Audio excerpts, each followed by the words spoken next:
கர்த்தருடைய பரிசுத்த நாமத்திற்கு மகிமுண்டாகட்டும். ஆண்டவராகிய இயேசு கிறிஸ்துவின் நாமத்தினாலே அன்பு கர்த்தருடைய பிள்ளைகளாகிய தங்கள் அனைவருக்கும் சுவீட் ஊழியத்தின் சார்பாக வாழ்த்துக்களையும் ஸ்தோத்திரங்களையும் தெரிவித்துக் கொள்கின்றேன்.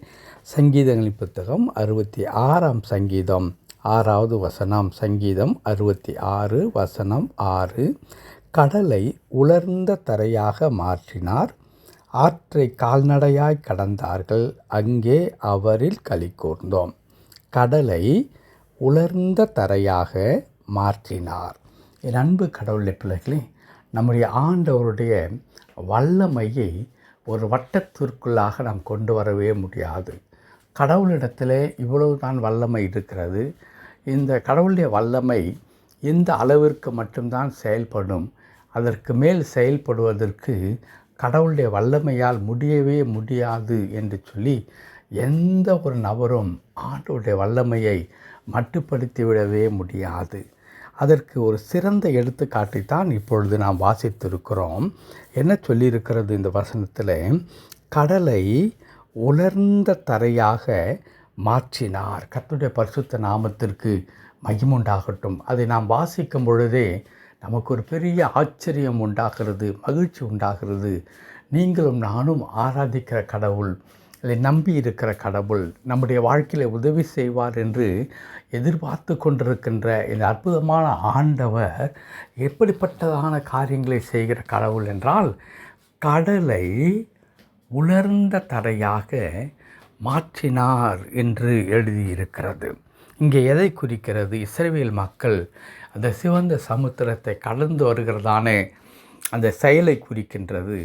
அவர்கள் எப்படி வந்தார்கள்? நீந்தி வரவில்லை.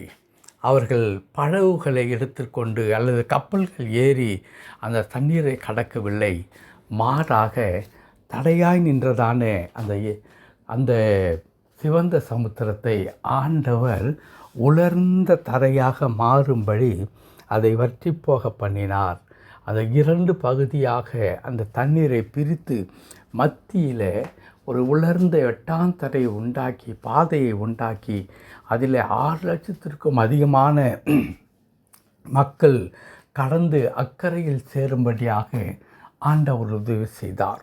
என் அன்பு கடவுளுடைய பிள்ளைகளே, இங்கே இருக்கிற அந்த வார்த்தை இப்படி சொல்லுகிறது: கடலை உலர்ந்த தரையாக மாற்றினார். அவ்வளோ பெரிய வல்லமை உள்ள கடவுள் நம்முடைய வாழ்க்கையில் உதவி செய்ய மாட்டாரா?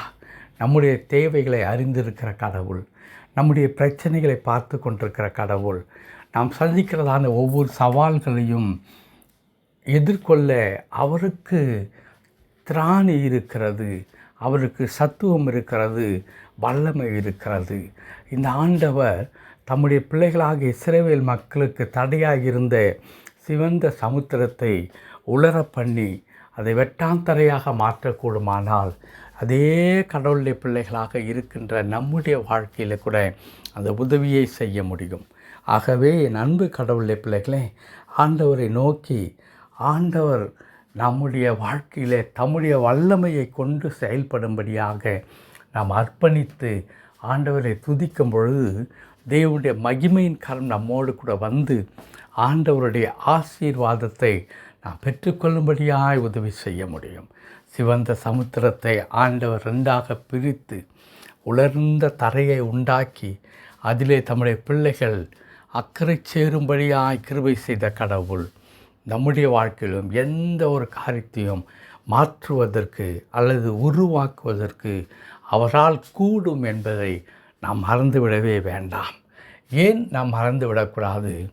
அப்படி நினைவில் வைத்து கொண்டு அதற்காக ஆண்டவரை நாம் துதிக்கும் பொழுது நம்முடைய வாழ்க்கையில் கூட கடவுள் அந்த மாபெரும் அதிசயங்களை செய்கின்ற ஆண்டவராக இருக்கிறார்.